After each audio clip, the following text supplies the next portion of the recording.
Hey guys, so we are going to do an overview of the egg drop project. Woohoo! So basically, we are going to be doing the well-known, well-heard of egg drop project, but there are a few catches. Basically, your task is to create a device that will protect an egg from cracking when it hits the ground. But, like I said, there are a few catches. One, you must drop it from at least 6 feet above the ground. So that could be from your playset in your backyard. It could be from if you have a trampoline, you can stand on top of your trampoline and then drop it onto the ground. If you have a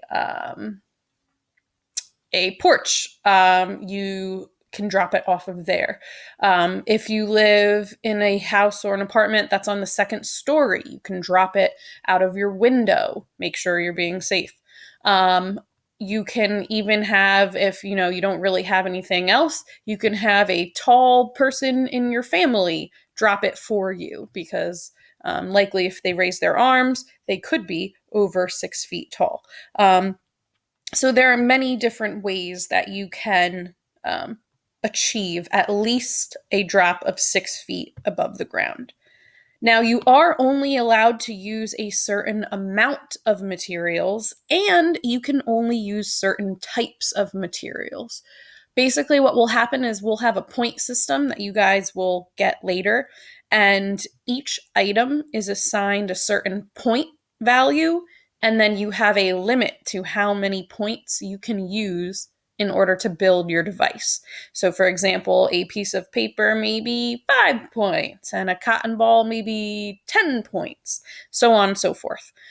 So you'll be getting the list of materials as well as the point values as we get further along in our egg drop project. But examples of materials that are a-okay, some things that you may be using include common around the house items. Honestly, it's a lot of arts and crafts stuff. So like pipe cleaners, popsicle sticks, pom-pom balls, cotton balls. You can use masking tape. You can use duct tape. You can use Elmer's glue. You can use a piece of paper. You can use a flyer that they deliver to your house. You can use cardboard. But again, each of these items has a certain value associated with them. So if it's a more valuable object, you can use less of it, if you get what I'm trying to say. That way it makes it a little bit challenging, a little bit more interesting than just, oh, it's so easy, everyone wins. And last but not least, you must have fun. So those are the requirements of the Egg Drop project and kind of the quick overview of what to expect. And again, as we go on further and further through the project, you'll be getting more information each and every day. So don't worry too much about like, oh, wait, what is this? What is it? We will cover it as we go along. So I want to show you some examples of prior projects. So these are examples of from previous years, the beginning of the year, examples of what people have produced. So one example here we have, and clearly it did not turn out so well, was they constructed a box. They had some string, a piece of construction paper, some cotton balls, and then what looks like to be another piece of paper somehow did not work to protect their egg. So that would be an example of something that you could make. Now, obviously, may not be the best idea to make that considering it didn't work. Here are some other examples of projects. Again, you can use popsicle sticks. This person kind of made almost like a teepee or a tent out of the popsicle sticks, and you plop the egg right in there. These people made a box where they secured the box with a little bit of tape and Elmer's glue. You can actually see it running down the side. That was used to protect their egg. The egg was inside. These people used a combination of foil, aluminum foil, rubber bands and cotton balls, and they kind of just wrapped all their egg up in there and then dropped it that way. These people used a combination. They used paper, tinfoil, a rubber band, some cardboard, string. I can't even tell if it's string or pipe cleaner, and some paper as theirs. So again, you can get creative. There's a lot more than just one way to build these. Each of these are a different shape and use different materials. So you can get creative in how you want to tackle this. Here are some extra examples. These people use popsicle sticks, cardboard, cotton balls, paper, lots of stuff.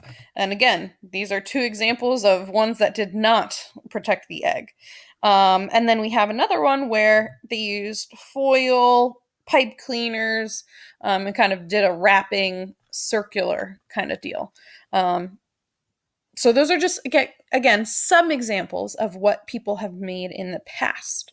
Now, again, if you see one that is like, ooh, that could be interesting, you can make modification, whatever. But again, today we're going to be starting basic, thinking about what the task at hand is and how are we going to use our knowledge of Newton's laws to help us. So for today, all we need to do for today, because this could kind of be an overwhelming project, we're going to be thinking about how we can use our knowledge of Newton's third law to design the device. So just a recap of Newton's third law, basically for every action, there is an equal and opposite reaction. So I'll show you what exactly that could mean in just a second. But some other things that could be influencing how our egg drop works is to think about how mass, inertia, and force will affect how well our device will work as well. And we're going to use this knowledge of Newton's third law to help us complete the examining Newton's third law page. So that's what our goal is for today, is for you to complete that page. Each day of this project, you will have a document that you need to complete. And today's is Eggs-amining Newton's third law. So let me show you what that looks like. Basically, you are going to fill out this this document, and you'll just type your answers right on here, okay? So you'll type, what is Newton's third law? How does the egg drop prove Newton's third law? So how does the egg drop give an example of, for every action, there's an equal and opposite reaction? It's asking, what is the action force in the egg drop? What is the reaction force in the egg drop? And how will you design your protection device so that it incorporates Newton's third law? So, especially for numbers 4 and number 3, these are a little bit challenging. What's the action force? What is the reaction force? So, I want to give you a little virtual kind of example of an egg drop activity. So this is kind of a cool website. It will allow you to kind of try out some different scenarios when you're doing an egg drop. So we're going to say large egg. Most eggs that you buy in the store happen to be large. And we're going to say we're dropping it from 2 meters in height. That's about 6 feet. So we'll just go 5 meters because, if you are dropping it off of a swing set or out of your second story floor, it could be a little bit taller than just 2 meters. And we're going to go with hard floor surface because depending, again, on where you're dropping it, could be on concrete, could be on grass. Either way, it's going to be something that's natural on the floor. We're not putting foam on the ground. We're not putting foam boxes on the ground. Nothing can be on the ground. You're only dropping a device around the egg. So if we hit run trial, it's going to show us what happens. Maybe, drop egg. Duh. All right, egg's dropping. It's going to hit the ground. Boom. Okay. So if we repeat it, the action force is when the egg hits the ground. The reaction is what you need to determine, okay? So the action is when the egg is hitting the ground. So what would be an equal and opposite reaction for the egg hitting the ground? Okay, that's kind of my hint for you for questions 3 and 4. If the egg is hitting the ground, what would the reaction be if Newton's third law is for every action there's an equal and opposite reaction? So just keep that in mind. Also, we'll go through and just kind of show you what some other scenarios would be. So this one, the egg hit with a force of 198 newtons. So that amount of force going into the egg is enough to cause it to break. And that was from a big egg dropping from 5 meters on a hard floor. If we change conditions and we make it a bigger egg, so even though we're not going to be dropping multiple scenarios, but think about if you make your device really, really big and it has more mass, what do you think is going to change when it hits the ground now? Well, if it's more massive, we know that F equals ma. It may cause it to hit with more force. So let's see what happens. We'll drop the egg.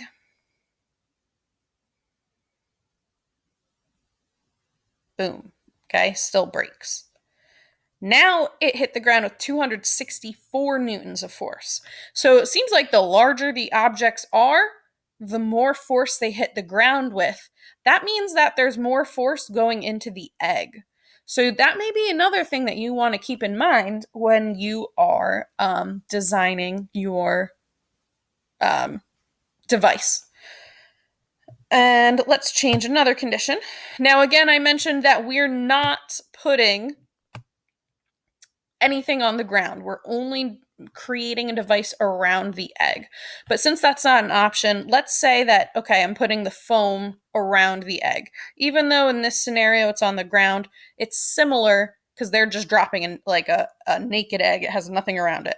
It's similar to what we would do if we put it around the egg. So if we run the trial now with a little bit of cushion, large egg, 5 meters, it used to break on the hard floor. Let's drop it.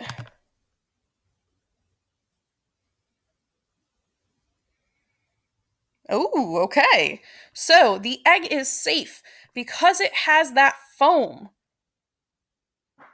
It only hit the ground with about 20 newtons of force.